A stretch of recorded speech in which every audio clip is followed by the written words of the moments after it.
Shalom all. I am here. It's just about dusk, as you can see. Beautiful to sit here to watch the sunrise in the morning. To know that we have another day of promise, another day of hope, another day of encouragement. That yesterday's problems are gone and behind us. I mean, if they're not gone, maybe we got a better, clear mind today to deal with them than we did yesterday. But I love to see the sunrise because it just reminds me of the Creator's faithfulness every day. That He is always starting anew. He's always starting over. He's always giving us a second chance. The Creator's always there. We don't have to jump on a trampoline or jump over our heads to get in touch with Him. We don't have to accept anybody's, go through any name or go through any blood to get to Him. He's there waiting for us, just like a good father would. And I just want to encourage you all today. I'm noticing some trends on Facebook and stuff. They're really, I understand the situation that we have a problem when people find the truth of Torah. The first thing they assume is they have to convert to Judaism to follow the Torah, and that is an understandable decision. And there are some people that are compelled to do that, and they need to do that. I'm not discouraging that, but for majority of us, our purpose lies within who we are. The Creator created me who I am in the South of America to have a job and a mission to do, to encourage other folks, to be a positive light, to be a true representative of Mashiach here upon the earth to the nations. I'm probably not going to have much influence on a lot of Jewish people. I might, and I hope that I would drive some that are away from Torah back to the Torah, because if they see my enthusiasm for my part of the Torah, maybe it would also drive them to their part of the Torah. But most of my influence is going to come from people around me, people, my family, my neighbors, my state, my country. That's where my influence is going to ride. I'm not going to go to Israel and be a big influence over there. Maybe one day, as a maybe as a girl, I could do that when we get back into the land and everything. But here in this country, the only thing I can really do is influence the people around me to study the Torah, to study the traditions, to study the oral traditions, and to really bring that light to where I'm at. And that's exactly what I'm trying to do within my family, within my friends, and within everything, to try to show a difference.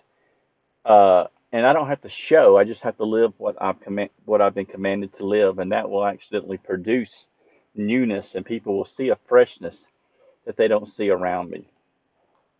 Last Tuesday night, somebody went through our neighborhood and went through all the cars and stole stuff, which Mandy and I don't really have. We don't keep anything in our cars. I think they got like $4 worth of change out of Mandy's car, and a Six Flags pass, which we've already got replaced. Which big deal. Mine, they didn't. They just looked in there and walked out, no problems. But still, I really understand now the command not stealing, because it's so much more than just stealing from the individuals, the people's iPads, their telephones, their guns. It's the extra law enforcement that has to come out and check up on this stuff. And then my my 9-year-old was scared sleeping last night because she's afraid somebody's going to come in and try to steal something in the house. These are things that affect when people steal, when people do things that break the commandments. It's more than just the peshat, the plain level. There's so much more to what you're doing. It's like sexual immorality or thing. You go out and you cheat on your wife. It's more than just hurting your spouse, your husband, or your wife. You're destroying your children. You're destroying your reputation. You're destroying everything. So these 7 laws are so important. They are the plumb line in which God judges the nations. And we've forgotten these laws. We, as non Jews, have forgotten these 7 laws. And the Jews, as much, and this is not a reprimand, but they have forgot to teach us until recent histories. We wasn't really reminded of these things. But now it's time, excuse me, now it's time, like the prophet's return, Joseph Israel's song, that we need to call people back to these laws, and we need to live them as an example first before we sound any alarm. And wherever people are, they don't have to become Jewishness. They don't have to become, because there's a lot of Noahides who really worship Jewish. things. And that's a form of idolatry. And it's also a form of theft when you're trying to steal an identity. There's nothing wrong with studying Jewish sources and studying why Jewish have Jewish people do certain things. There's not even wrong with having Jewish items in your house. But when you try to take up on these things and you don't really understand, you just do it because it's Jewish, you have created an idol in your life, or you're still in the identity of the Jews, and you got to be careful. Nothing wrong with taking upon Jewish principles, but you better know what you're doing when you do it.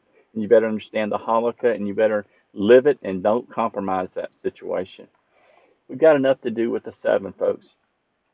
I was talking to Terry yesterday on chat, and David the day before. We were both talking about it could take years for you to come out of idolatry of Christianity because you really don't realize how much poison was in that religion, that it's going to take you years to come out of that idolatry.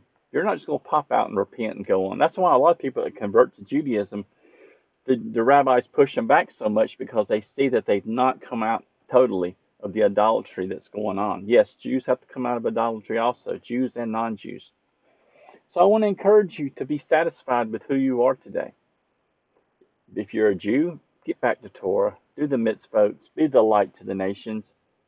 If you're a non-Jew, hit those seven, man. Start studying them, and let's change your life, change my life, and let's see things in a different way. Let's see the view from the Creator, from the top down, not from the bottom up.